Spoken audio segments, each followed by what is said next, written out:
Puji Tuhan, haleluya.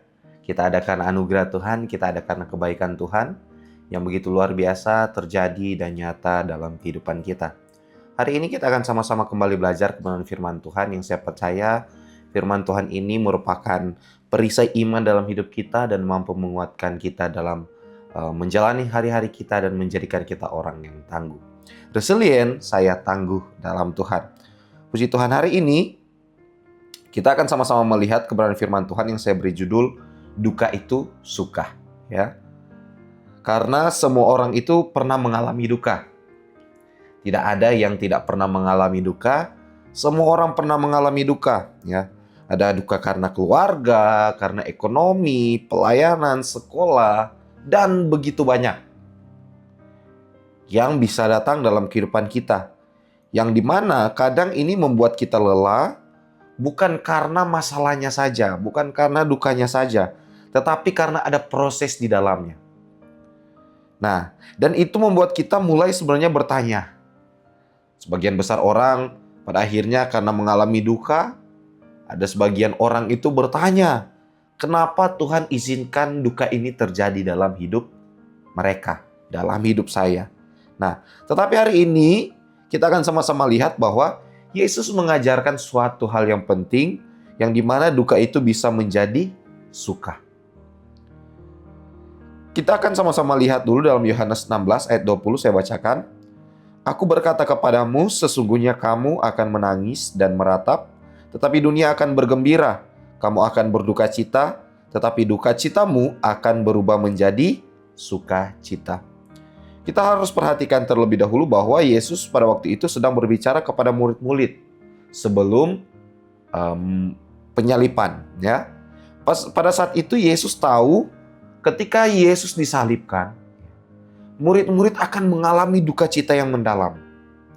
Murid-murid akan mengalami situasi yang membuat mereka begitu sedih.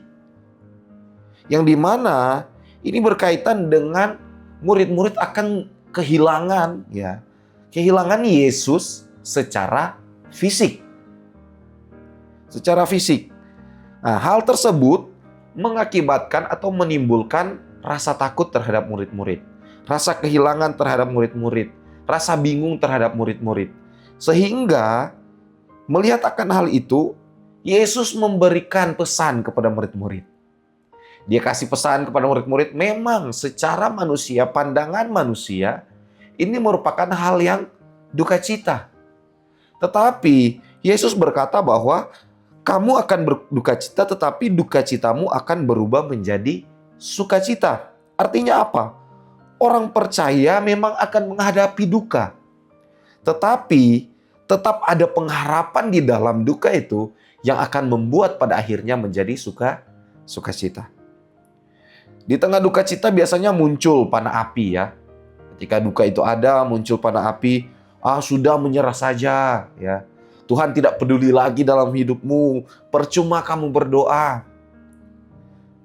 Nah, kalau panah api itu masuk, iman kita pada akhirnya akan mulai melemah. Sehingga melihat akan hal itu, ketika Yesus memberi pesan, Yesus juga menyediakan perisai iman dalam hidup kita. Agar apa? Agar panah api dari iblis ini tidak masuk. Nah, kita akan sama-sama melihat apa yang bisa kita pelajari dari duka itu suka, ya. Yang pertama, duka itu suka yaitu jika tetap berjalan. Duka itu dapat menjadi suka jika kita tetap berjalan. Kita perhatikan bahwa Yesus tidak menyembunyikan kenyataan bahwa dalam hidup pasti akan ada suka dan duka. Duka bukan hanya soal menangis, tidak. Tetapi kadang duka itu adalah contoh. Kalau dalam kehidupan kita, badan yang capek, ya, mengantuk, lelah, kecewa. Namun di sini Yesus mengajarkan bahwa duka itu dapat menjadi suka ketika kita tetap berjalan. Artinya apa? Ketika badan kita capek, tetapi kita tetap mau pergi beribadah. Ketika kita dalam posisi mengantuk, tetapi kita tetap memilih untuk berdoa. Ketika badan kita lelah, tetapi kita tetap melayani Tuhan. Ketika kita kecewa, tetap kita percaya kepada Tuhan.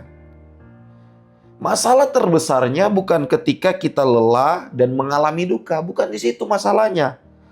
Masalahnya adalah ketika kita kelelahan, ya, dan kelelahan ini membuat kita berhenti berjalan dengan Tuhan. Ini adalah masalahnya. Sehingga Yesus berkata bahwa ketika kita mau duka cita itu diubah menjadi sukacita, tentunya kita harus tetap berjalan bersama Tuhan. Walaupun mungkin iblis melihat celah akan hal ini dan dia datang dalam hidup kita. Sudah, kalau udah capek, ngapain pergi ibadah? Istirahat saja, ya. Besok saja doa, istirahat lebih enak. Kadang-kala iblis bisa datang dengan hal-hal itu.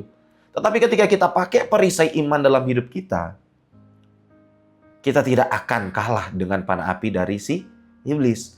Melainkan kita akan tetap terus berjalan dan kita akan melihat duka cita akan diubah menjadi sukacita. Tetap berjalan dalam jalannya Tuhan dan menggunakan perisai iman untuk melawan serangan dari si jahat. Yesaya 40 ayat 31. Orang-orang yang menanti-nantikan Tuhan mendapatkan kekuatan baru. Jadi ketika kita berjalan bersama Tuhan, kita akan mendapatkan kekuatan baru dari Tuhan, ya. Kalau kita kaitkan dengan kehidupan sekarang, kadang kita datang ibadah dalam keadaan capek, baru pulang kerja, kuliah, ya, atau pelayanan menguras tenaga. Tetapi kita tetap berdatang ibadah. Hati kita justru dikuatkan di dalamnya. Tubuh kita bisa capek, tetapi jiwa kita dipulihkan. Ya. Sama seperti Ayub. Ayub kehilangan semuanya. Namun Ayub tetap berjalan bersama dengan Tuhan. Dia tetap memilih untuk berjalan bersama Tuhan. Ia berkata bahwa Tuhan yang memberi, Tuhan yang mengambil. Ini berbicara walaupun apapun kondisi dalam hidupnya, duka apapun dalam hidupnya, dia mau tetap berkata bahwa dia tetap berjalan dengan Tuhan. Dan kita tahu endingnya seperti apa. Ayub mengalami sukacita yang luar biasa dalam kehidupan ketika dia berjalan bersama Tuhan. Sehingga tetap ibadah walaupun lelah, ya. Tetap doa walau rasanya berat, ya. Dan tetap berjalan dan percaya walau belum melihat jawaban. Kemudian yang kedua yaitu duka itu suka jika tetap berpengharapan. Kalau kita perhatikan di ayat bacaan kita tadi dikatakan bahwa duka cita kita akan berubah menjadi sukacita. Di dalamnya sebenarnya terkandung pengharapan. Yesus tidak berkata di sini mungkin berubah. Duka cita mungkin nanti akan berubah jadi sukacita. Tidak. Tetapi Yesus berkata dengan pasti bahwa duka cita akan berubah menjadi sukacita. Artinya apa? Tuhan sedang bekerja walau kita belum melihat hasilnya. Ya. Pengharapan adalah keyakinan bahwa Tuhan belum selesai dan setiap rencana dari Tuhan mendatangkan kebaikan demi kebaikan bagi kita. Itu adalah pengharapan. Kita berharap bahwa dalam kehidupan kita ada keyakinan bahwa Tuhan tetap bekerja dalam kondisi apapun, dalam duka apapun yang kita alami. Saat duka berlangsung lama biasanya muncul, ya, pikiran-pikiran yang membuat kita, wah, kamu gagal. Percuma kamu berjuang, ya. Tidak akan berubah. Tetapi ketika kita ada di dalam Tuhan, ketika kita menggunakan perisai iman kita, tetap ada pengharapan di dalamnya, ya. Tetap akan ada pengharapan di dalamnya.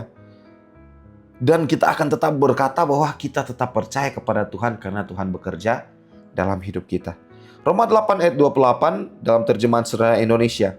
Maka yakinlah bahwa di balik segala sesuatu yang kita alami, Allah bekerja mengatur semuanya itu untuk menghasilkan kebaikan bagi kita yang mengasihinya. Sebab kita adalah orang-orang yang sudah Dia pilih sesuai dengan rencananya. Allah menyediakan rancangan yang terbaik dalam hidup kita, ya. Allah bekerja untuk mengatur semuanya baik dalam hidup kita. Sehingga marilah kita tetap berpengharapan kepada Tuhan. Ya, kalau kita ambil contoh dalam kehidupan sekarang, saat belajar, ya, bagi para yang masih sekolah mungkin atau kuliah, belajar itu berat. Ya, belajar itu berat.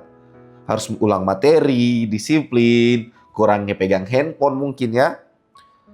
Dan bisa ada panah api yang datang, kamu gak akan bisa, ya. Percuma belajar, mendingan tidak usah belajar. Lebih enak main handphone, ya. Tetapi ketika kita berpegang dan berpengharapan kepada Tuhan, memiliki iman kepada Tuhan, kita mau tetap berkata bahwa aku tetap berusaha, bahwa Tuhan punya masa depan yang indah dalam hidup kita. Ya. Sama seperti Ayub. Ayub tetap percaya kepada Tuhan meskipun sedang mengalami pergumulan yang begitu berat. Dia tetap berpengharapan di dalam Tuhan. Sehingga langkah yang perlu kita ambil apa? Jangan menyerah pada keadaan. Tetap berpengharapan kepada Tuhan. Tetap berharap walaupun belum melihat hasilnya. Percaya Tuhan sedang bekerja dalam hidup kita. Tetap lakukan bagian kita sambil percaya. Sehingga dalam Efesus 6 ayat 16 memang berkata di sana, pergunakanlah perisai iman. Duka bisa menjadi suka jika ada perisai iman. Duka bisa menjadi suka ketika kita berjalan bersama Tuhan, ketika kita tetap berharap kepada Tuhan. Ingat dua hal ini. Duka itu suka jika tetap berjalan, jangan berhenti walau lelah. Duka itu suka jika tetap berpengharapan, jangan menyerah walau keadaan belum berubah. Karena perisai iman membuat kita melihat bahwa duka hari ini hanyalah proses menuju sukacita dari Tuhan. Puji Tuhan, amin kebenaran firman Tuhan. Tuhan Yesus memberkati kita semua. Terima kasih telah mengikuti Renungan 79, kiranya dapat menjadi berkat bagi kita semua.